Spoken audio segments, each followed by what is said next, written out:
Bonsoir à toutes et à tous, j'espère que vous avez passé un agréable week-end, que vous avez fait comme nous vous l'avions conseillé jeudi dernier, que vous avez passé des moments avec les vôtres, que vous avez profité et que vous vous êtes offert aussi des moments pour vous, chers amis, car il ne faut pas perdre de vue que nous n'avons qu'une vie et qu'il faut aussi passer cette vie par moments à se faire plaisir, à s'offrir ce que l'on a envie de s'offrir. Bien évidemment, je parle de plaisir simple.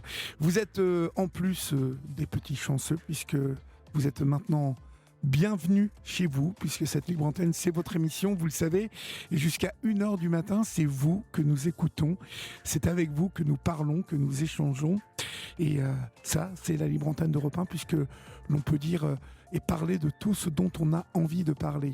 01 80 20 39 21, c'est le nouveau numéro du standard d'Europe 1, numéro non taxé, inclus dans votre forfait. 01 80 20 39 21 pour joindre Julia et Florian qui sont avec Laurent ce soir, notre réalisateur. Et puis vous nous écrivez toujours au 7 39 21, suivi du mot nu écrit en lettres majuscules, suivi dans l'espace. Vous adressez vos mails à libreantenne@europe1.fr. Et puis il y a toujours le groupe Facebook de la Libre Antenne où vous pouvez adresser vos messages en privé à Julia et à Florian qui répondront à vos appels et à vos messages, bien évidemment. Je profite pour saluer tous nos amis au Canada qui nous écoutent. Ils sont nombreux et nombreux à nous envoyer des messages à Québec, à Montréal. On sait que beaucoup de Canadiens sont fidèles à la Libre Antenne et nous aiment. Donc on les salue vraiment très chaleureusement. Et puis la bonne nouvelle, c'est que vous nous retrouverez à la rentrée, puisque voilà, on peut vous annoncer cette bonne nouvelle. La Libre Antenne de la semaine sera présente dès fin août pour la rentrée et la grille de rentrée d'Europe 1. Merci patron, merci les patrons de nous faire confiance. Et puis c'est aussi grâce à vous, bien évidemment, que nous serons là encore à la rentrée. Voilà, sans plus tarder, eh bien, votre Libre Antenne du lundi, c'est parti. Olivier Delacroix est à votre écoute sur Europe 1. Et pour débuter cette émission, nous accueillons Gilles au 39-21. Bonsoir Gilles. Bonsoir Olivier. Bonsoir. D'où nous appelez-vous Gilles et quel âge avez-vous? Alors, je vous appelle de Dinan dans les Côtes d'Armor et j'ai 65 ans. Petit vénard. Dinan. Oui. Hein? Oui. Vénard. Mais ça se mérite, c'est du karma. Ouais, c'est très joli, Dinard. Très joli.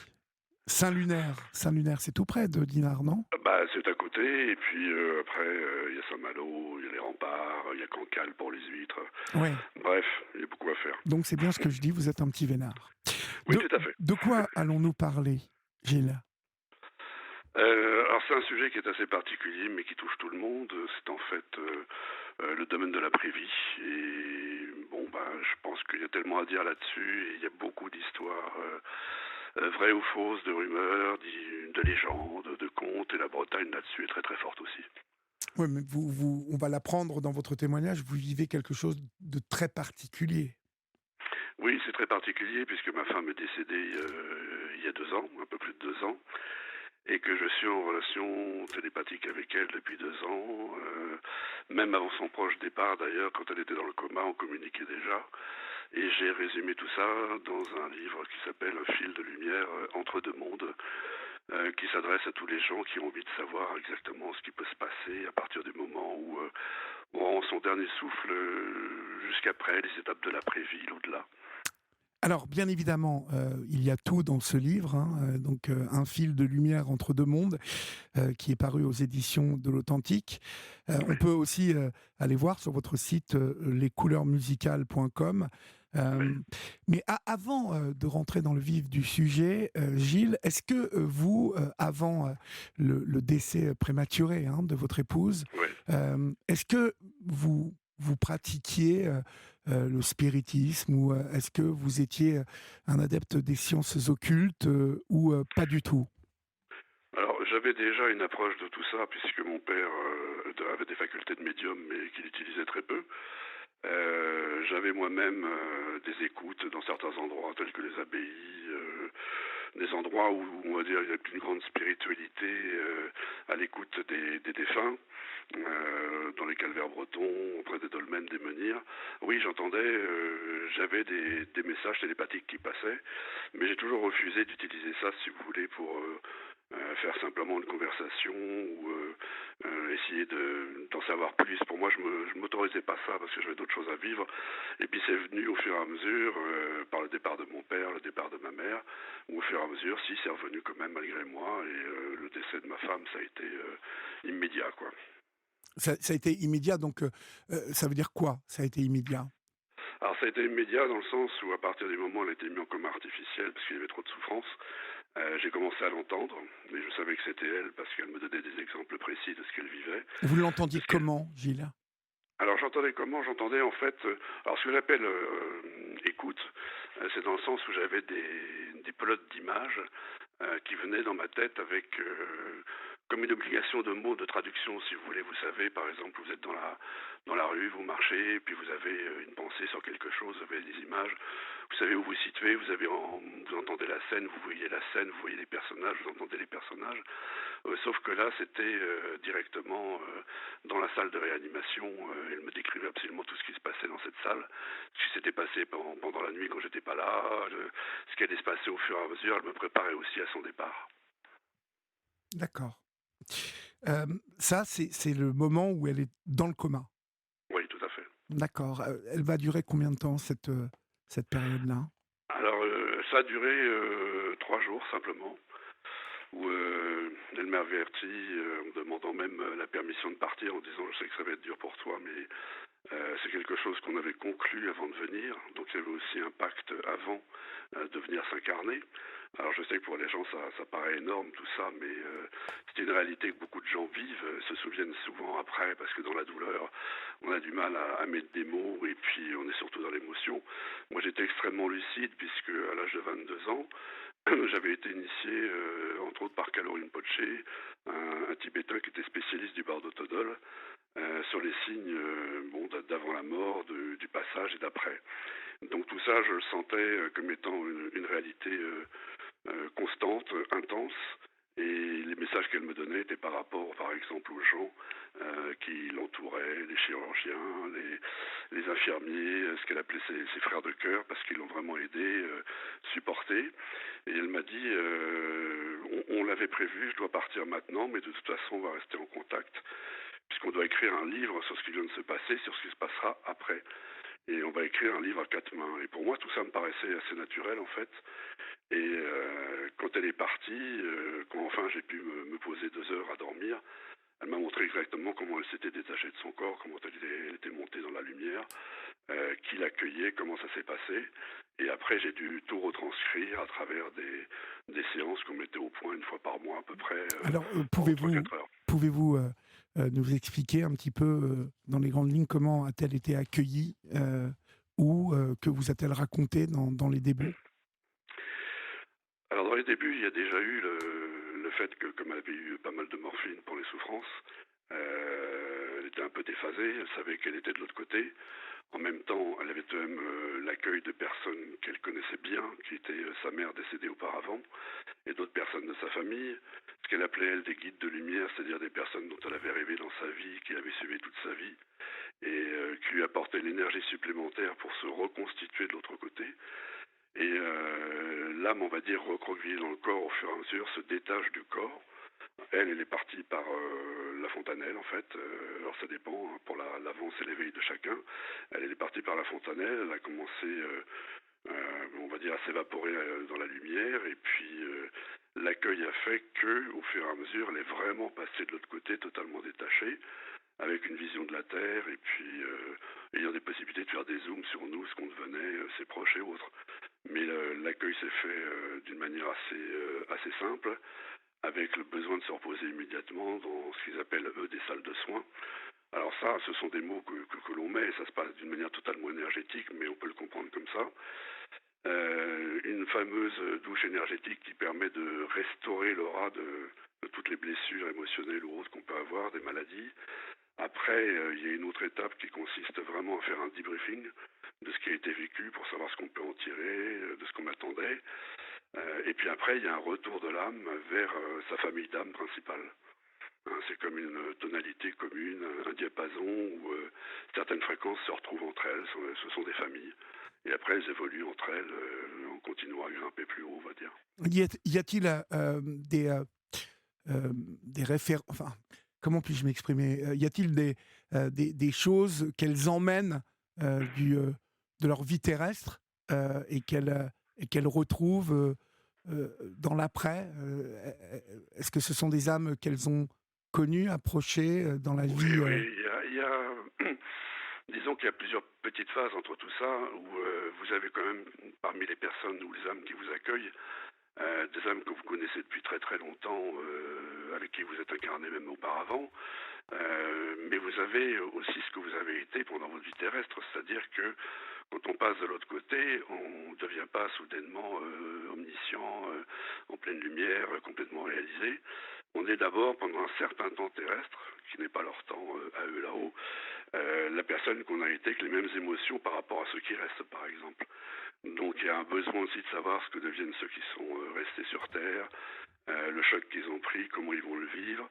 Il y a aussi besoin de délier des choses, des conflits qui ont été faits, ce qu'on peut estimer comme des fautes, ou ce qu'on peut estimer aussi comme des bienfaits, voir ce que ça a donné. Et après, à partir de là, on commence à se déployer, donc à être plus absent des émotions terrestres. On rentre dans d'autres types d'émotions qui sont beaucoup plus subtiles.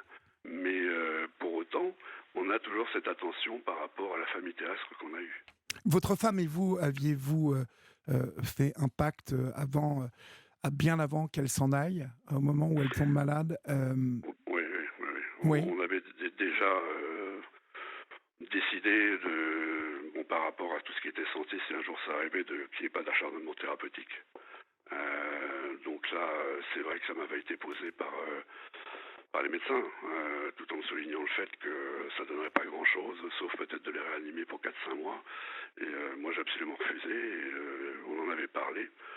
Donc, Non, mais au-delà de ce qui concerne la maladie et l'acharnement thérapeutique, est-ce que vous aviez évoqué tous les deux le fait de tenter de communiquer ensemble alors, après? oui, oui, mais de toute façon, naturellement, on communiquait, même à distance, même dans la journée. La nuit, on rêvait, parfois on était ensemble dans les mêmes rêves.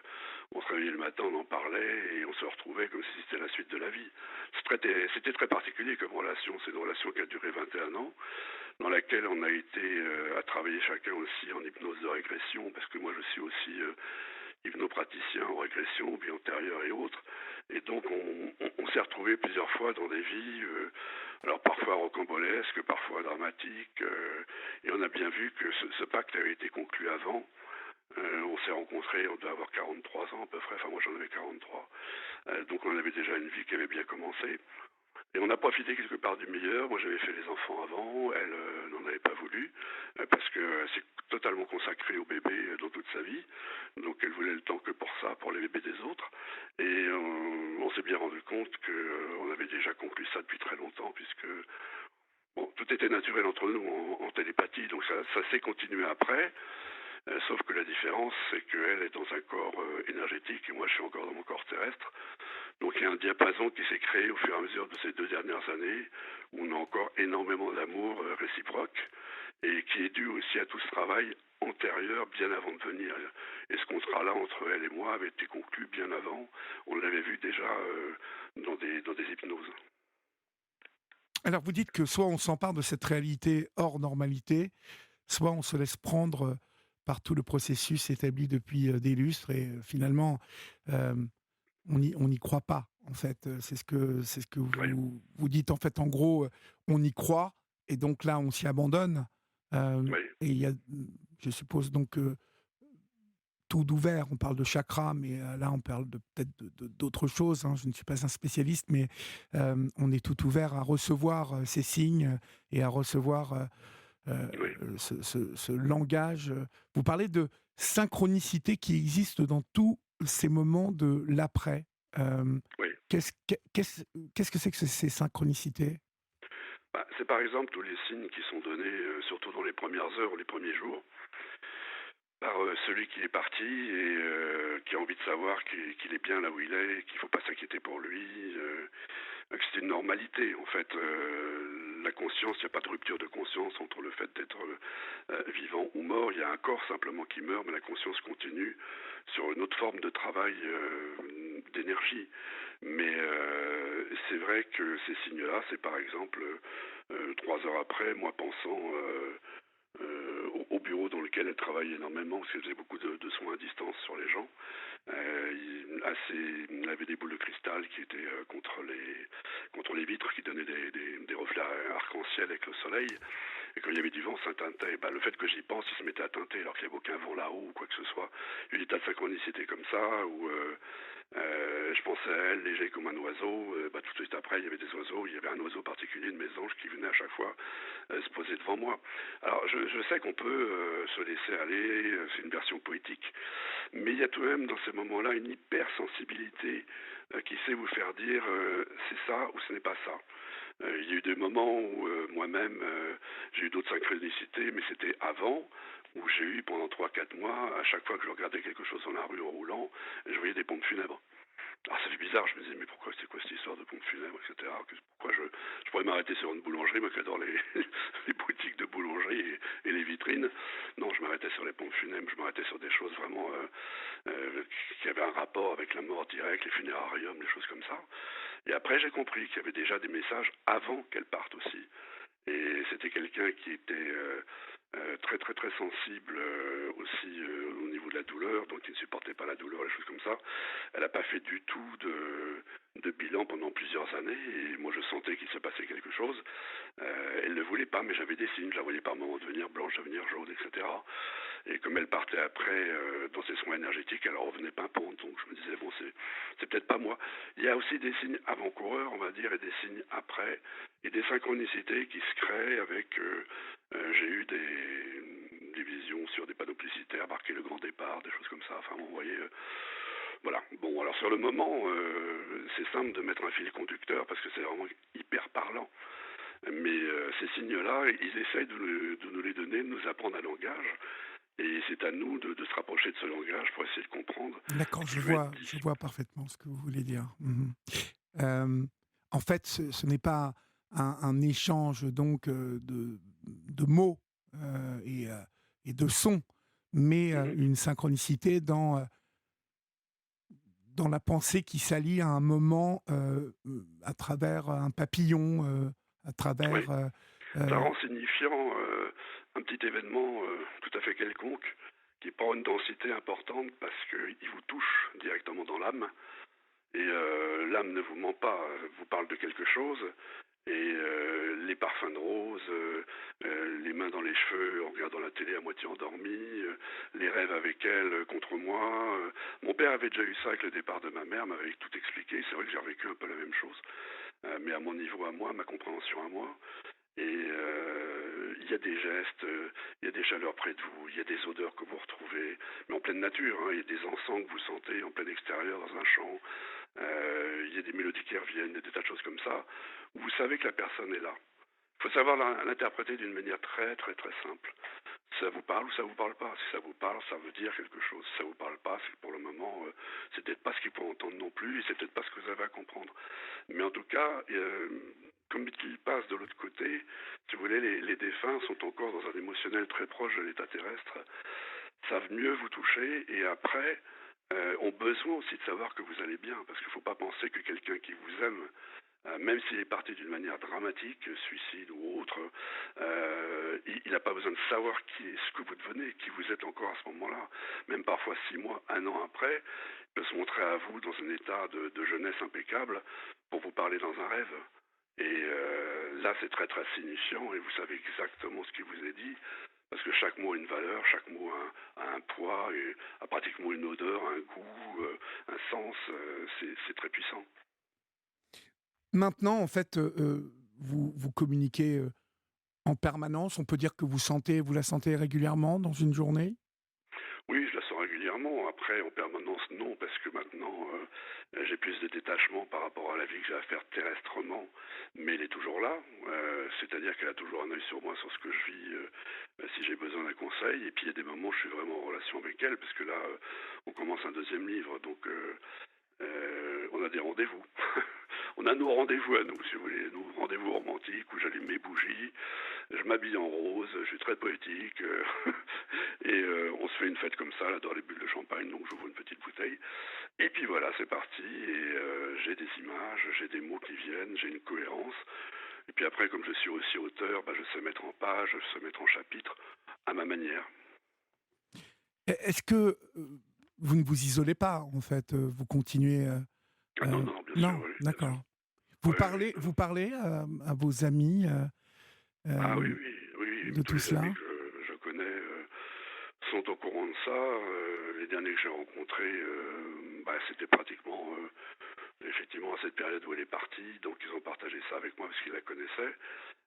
Oui, oui, oui, mais j'en parlerai pas non plus à tout le monde. Bon, vous voyez, on en parle publiquement et j'en suis très heureux parce que je trouve qu'au moins vous êtes un média intelligent dans le sens où vous savez qu'il faut vous ouvrir à tout ce qui se fait aujourd'hui, ce dont on parle. Et ce thème-là, qui n'est pas évident, qui est tabou par moment, a besoin d'être explicité, a besoin d'être compris, devrait être même enseigné. On devrait en parler aux enfants plus facilement, parce que c'est quelque chose de tout à fait normal. On meurt un jour, donc autant faire la chose normale, d'expliquer ce qui se passe pendant et après, et de comprendre qu'on ne se sépare jamais, puisqu'il y a une réalité là-dedans, c'est que la fraternité des âmes demeure, quoi qu'il se passe, quoi qu'on ait fait. Je suppose que quand vous en parlez, il y a des gens qui ont du mal. Il y en a, il y en a. Mais finalement, comme je suis ouvert, et vous le notez, je vous en remercie, il faut s'ouvrir à des sensibilités, oui, aux sensations des autres, à ce qu'ils ressentent, bien évidemment. Euh, il y a des gens qui sont complètement fermés, hein, vous le savez. Ah oui, oui. Mais voilà, je sens que vous ne cherchez absolument pas à conquérir Non, on peut pas l'esprit convaincre des de ça. autres, convaincre les autres, non. Et c'est plutôt très plaisant d'échanger avec vous parce que on tombe souvent, et c'est ce qui, pour moi, souvent m'amène à être un peu méfiant de certaines personnes qui déclarent ce type de contact, ou de pouvoir établir le contact avec l'au-delà. Et il y a beaucoup quand même de charlatans dans tout ça, Oui, oui, c'est vrai, vous le c'est vrai, c'est savez. vrai. Et donc il y a aussi des personnes qui développent ça en toute intimité, et que j'ai croisé Ah déjà, oui, oui. avec qui j'ai échangé, et qui voient, je cite souvent les abeilles, euh, parce que je trouve, vous vous mettez devant une ruche et vous regardez comment fonctionnent les abeilles, et, Oui. et je crois deviner dans tout ça un sens, en tout cas quelque chose. Mais bon, Oui, oui, oui, il y a une fréquence collective qui fait que le collectif prime avant le reste. il y a en tout cas quelque chose qui m'émeut beaucoup, et qui va bien au-delà de la simple observation, en fait. Ouais. Voilà, mais c'est vrai que souvent, lorsqu'on a perdu quelqu'un de cher, et qu'on y pense, un papillon vient là, flâner, Ouais, vient se bien sûr. poser parfois tout près, ou sur l'épaule, ou enfin c'est troublant, c'est troublant. Et, Oui, ça se passe une fois, deux fois, et puis quand ça se passe 10, 20, 30 fois, qu'on est en train d'y penser, et qu'on y pense sans avoir provoqué, hein, en se disant tiens, oui, oui. je vais y Ouais. penser pour voir si ça marche. Non, ça n'est jamais ça, jamais. Mhm, mhm, C'est tiens, on se met comme ça à avoir la pensée qui, qui, oui, qui survole un peu notre intérieur, et puis hop, il y a ce papillon qui arrive, quoi. Ou ouais, ouais, ouais. quelque chose, vous avez raison, on parle de lumière, de choses qui se passent dans la luminosité. Vous êtes très, très porté sur les luminosités aussi, hein? Moi, j'ai beaucoup été élevé dans la nature. Et, vous voyez, en Bretagne, bon, c'est une terre de contraste au niveau des couleurs. au niveau sonore. Mais la Bretagne, c'est pas que la mer, c'est aussi la forêt, c'est le végétal avec ses ombres et ses lumières, justement, c'est une forme de cathédrale. Ce qu'il y a de beau dans une abbaye, par exemple, c'est que vous rentrez dans une pénombre et quand le soleil traverse, là vous avez vraiment les vitraux, vous avez les couleurs sur le sol. Vous n'avez pas besoin de paroles, vous n'avez pas besoin de rien, vous avez la douceur, vous avez le vent. Vous êtes plein d'âme dans la bouche, vous avez le goût de l'amour, vous avez des tas de choses qui viennent en vous, qui vous contentent et qui vous remplissent. Et c'est pour ça que j'aime cette région, c'est aussi parce qu'il y a du minéral, Menhir, Dolmen, avec toute leur histoire, tout le travail énergétique qu'on peut faire avec. C'est une terre des ancêtres, et moi quand je parle des ancêtres, ce sont ceux qui ont ouvert la voie pour que nous, on puisse arriver derrière. Ce que je peux vous dire aujourd'hui, c'est de mon expérience propre, c'est de mon témoignage. Ça vaut ce que ça vaut, mais j'en ai parlé avec mon père, j'en ai parlé avec mon grand-père. On est toute une lignée comme ça à avoir ce même sens commun qui est du bon sens. On continue à vivre, on continue à se rencontrer dans n'importe quelle forme. Et c'est vrai que la nature, pour ça, est un médium naturel. Quand vous parlez de papillons, il y en a d'autres qui vont vous parler. Moi, c'est la libellule. À chaque fois que je vais dans une rivière, je m'allonge. Vu que je suis un petit peu fort, j'ai toujours le bidon qui dépasse. Toujours une libellule qui vient se poser dessus. Ça m'a toujours fait rire parce que je me suis dit, il n'y a que là où elle peut se poser. Il y a une rivière entière, il y a plein de rochers, mais c'est mon petit ventre qui doit être chaud. Mais à chaque fois, ça me parle et j'ai l'impression de retrouver toute une lignée de gens qui ont vécu dans ces endroits-là et partager ces moments-là, parce que la Terre pour ça est fabuleuse. C'est vrai qu'il y a des infos épouvantables, et de l'autre côté, en même temps, bah, voyez, on est là à discuter de ça. Moi, je vous parle de mon bidon, des libellules, vous des papillons. Donc c'est un thème qui peut paraître au départ funeste, mais extraordinairement riche d'enseignements et surtout d'échanges. À partir du moment où on peut échanger sans avoir cette barrière de dire il y a avant, il y a après, mon Dieu, mais c'est la rivière qui coule, il n'y a plus de barrage, il n'y a plus rien. On est beaucoup mieux. Et sans avoir peur de la mort, on vit différemment quand même. C'est clair. Si on peut éclaircir le départ, on est un vivant totalement différent des vivants habituels, on va dire. Complètement. Très bien. Je rappelle que le bouquin que vous avez écrit, il est sorti il y a combien de temps, ce livre ? Oh, il est sorti il y a à peine 2 mois, là. D'accord. Un fil de lumière entre deux mondes. Contact avec l'après-vie. C'est aux éditions de l'Authentique, donc, et il est de vous deux, hein, de votre femme et de vous, tout à fait. Olivia et Gilles Diederich. C'est bien ça ?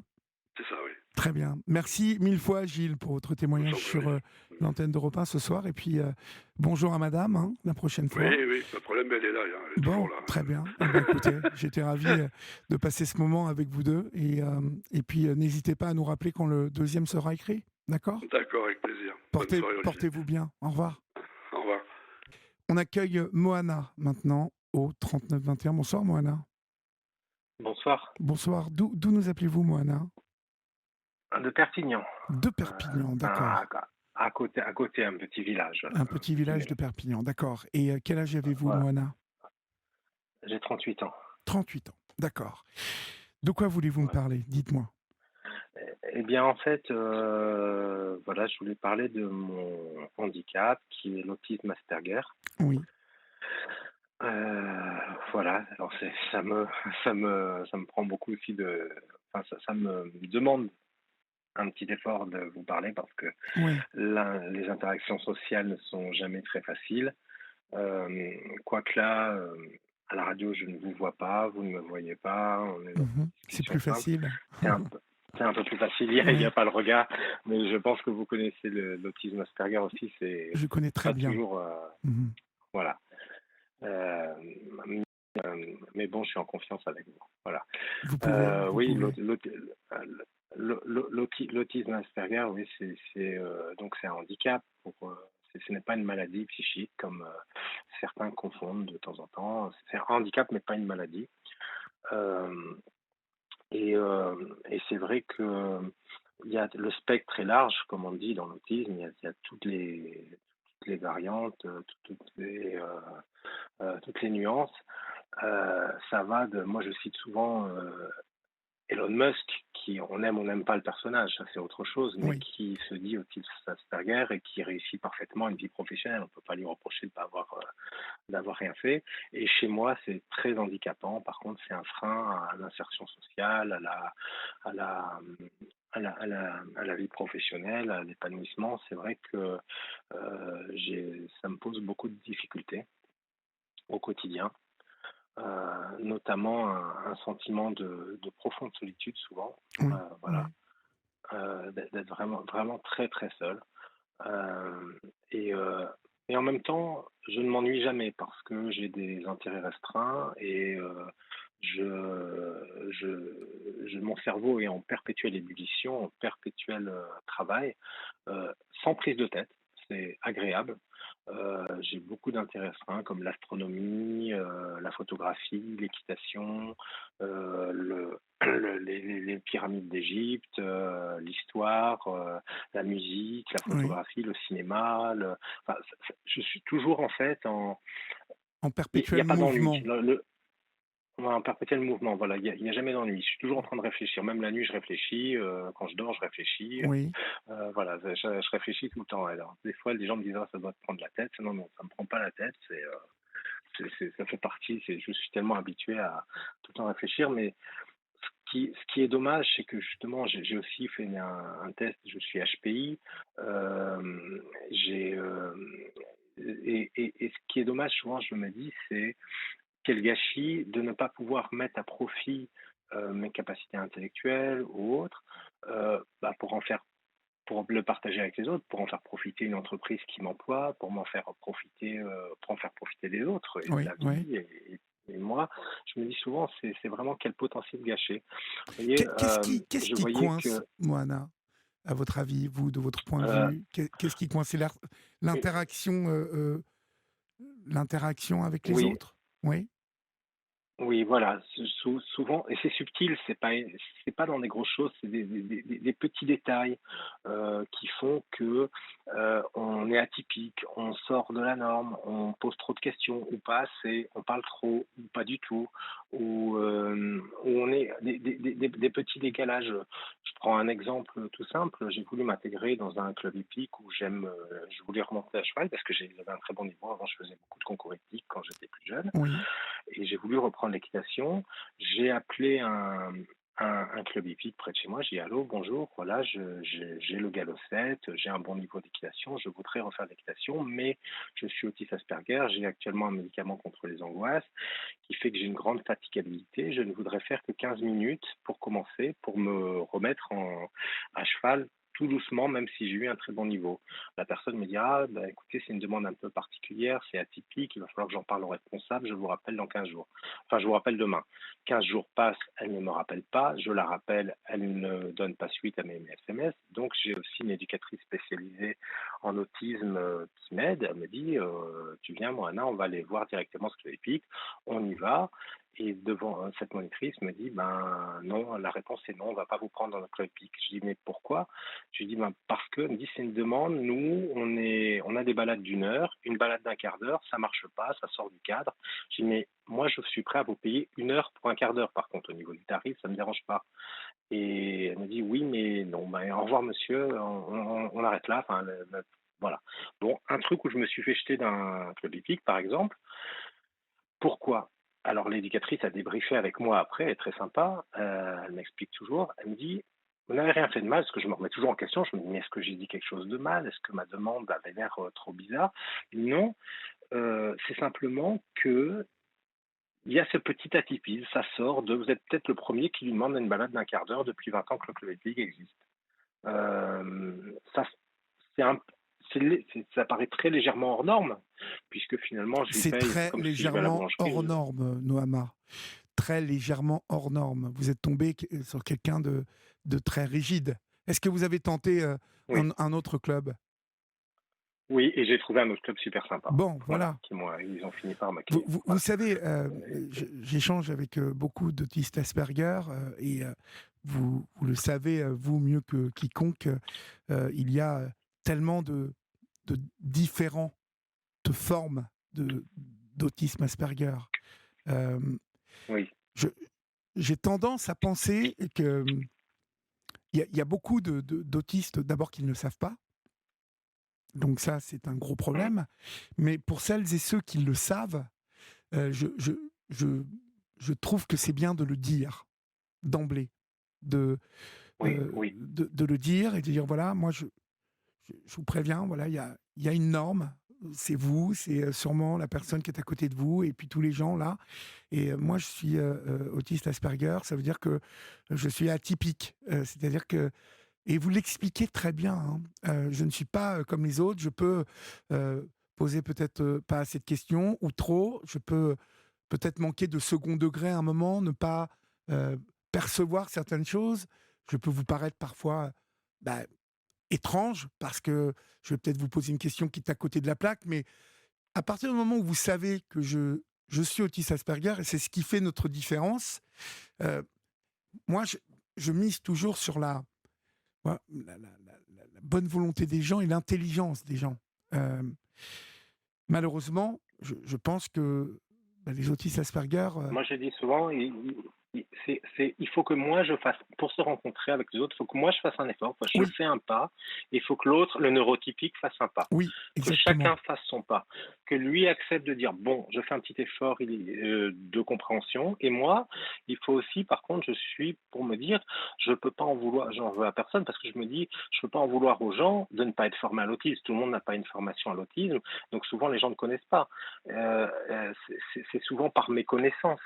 Euh, et donc, chacun fait un effort. C'est vraiment, je tends une main, l'autre me tend la main, Oui, oui, et là, on va arriver un petit peu. Et souvent, je dis que c'est un petit peu aussi comme si j'étais étranger dans mon propre pays, où enfin, j'ai d'origine exactement, italienne, mais sinon, exactement, exactement. mais c'est comme si je parlais une langue différente, Uh-huh. et où je compare ça au quelqu'un qui est, comment on appelle ça, sourd et muet, enfin qui parle le langage des signes.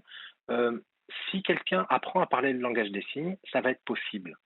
La communication, mais c'est aussi des fois, j'ai envie de dire aux neurotypiques ou aux gens entre guillemets non autistes en tout cas, normaux, je n'allais pas dire ce mot-là, non autistes, euh, si on apprend quelques mots de langage des signes, on va pouvoir donner tellement de bonheur à la personne en communiquant, en lui permettant de rentrer en relation.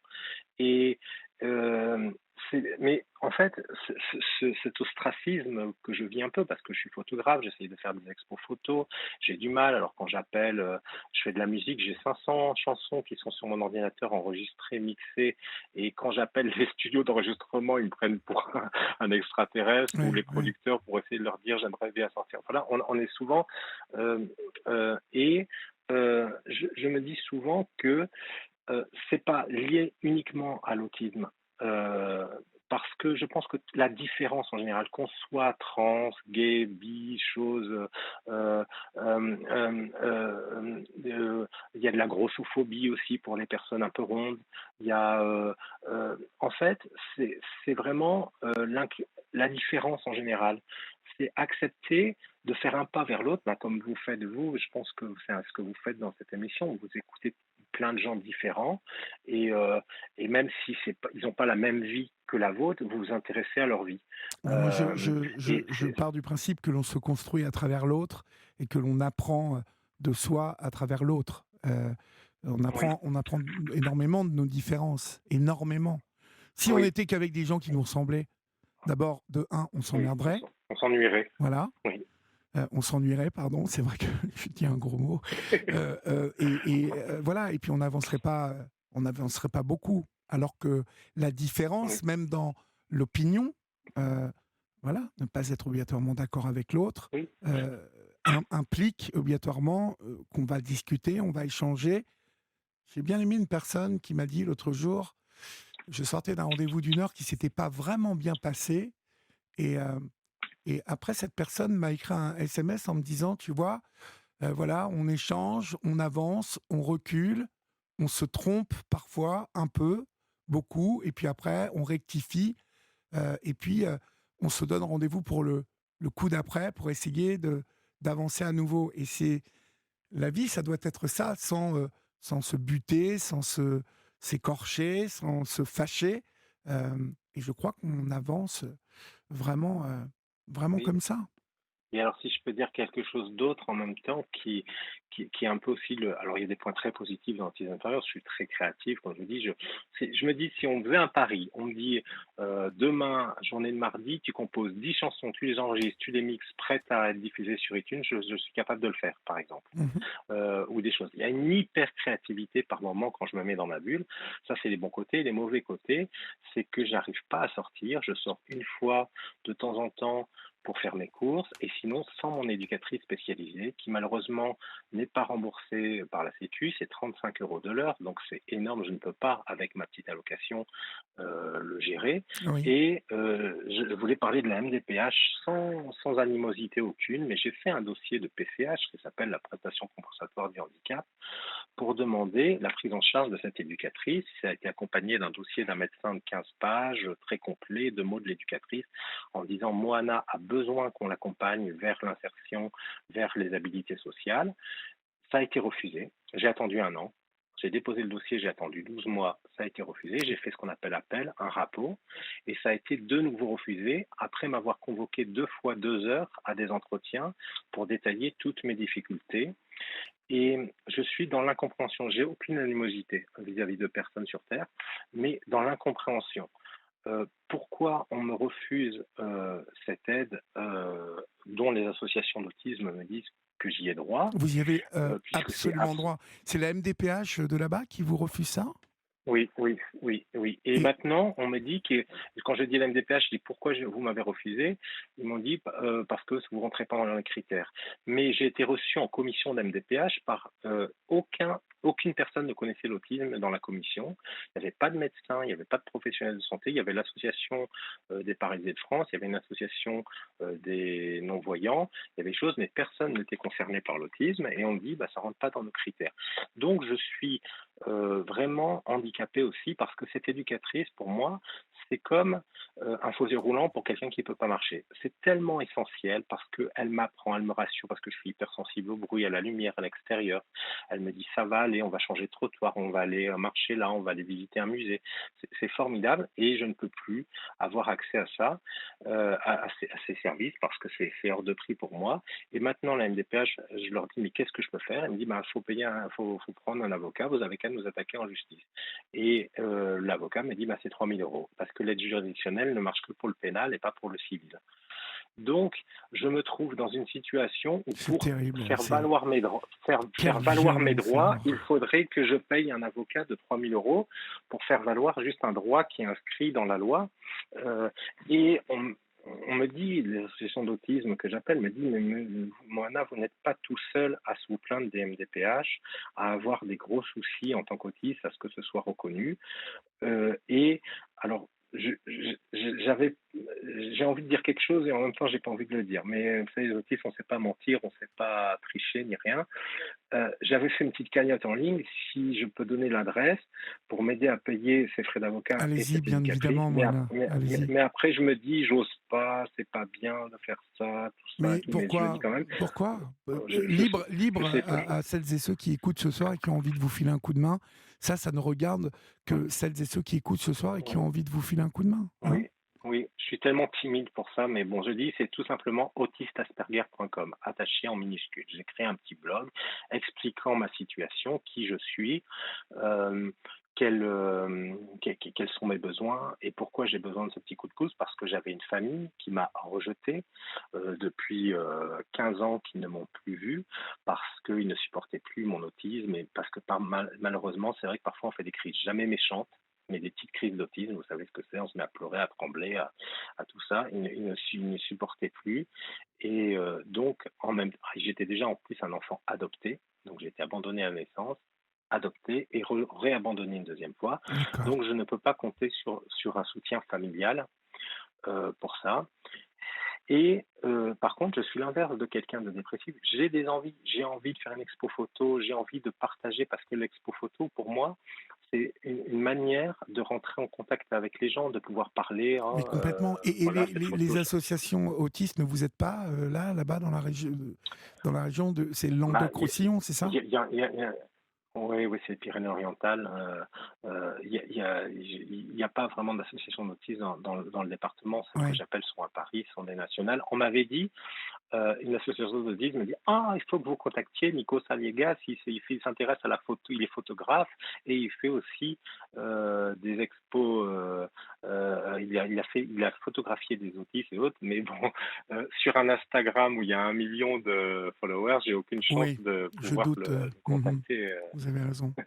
Mais mais c'est vrai que, enfin, je déborde d'envie de vivre, d'envie de partager. Et malgré tout, et bon, c'est surtout sur ce volet de la MDPH où euh, c'est- c'est- et souvent l'éducatrice, elle m'a dit: Moana, je vous comprends, parce que j'étais un jour encore en colère. Elle m'a dit: parce que pour vous, les autistes, vous avez une très haute idée de la justice.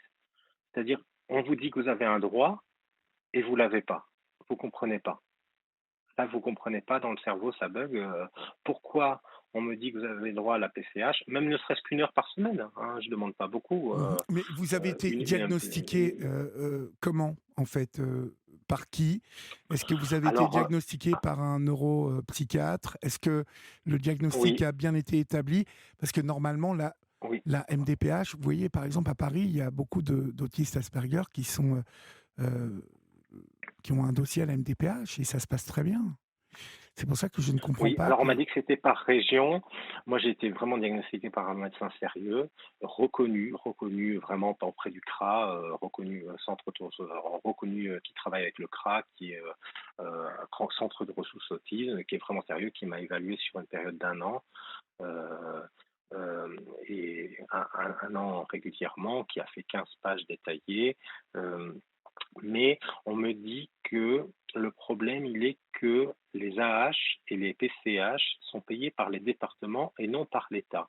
Donc, selon les départements, il y a des départements qui sont riches et qui peuvent plus facilement avoir le budget qu'il faut pour payer des AH et des PCH, et que dans certains départements plus pauvres, on fait malheureusement des économies budgétaires sur le type de handicap dont je souffre, en se disant c'est au Conseil général de payer, et on n'a pas forcément Oui. c'est tout simplement une C'est raison vrai, budgétaire. c'est vrai, vous avez raison. Et malheureusement, selon les handicaps, les MDPH ouvrent des dossiers ou non, protègent ou non. Et c'est vrai que parfois c'est assez incompréhensible. On va marquer une petite pause pour laisser passer l'info, Moana, et on se retrouve tout de suite après, d'accord?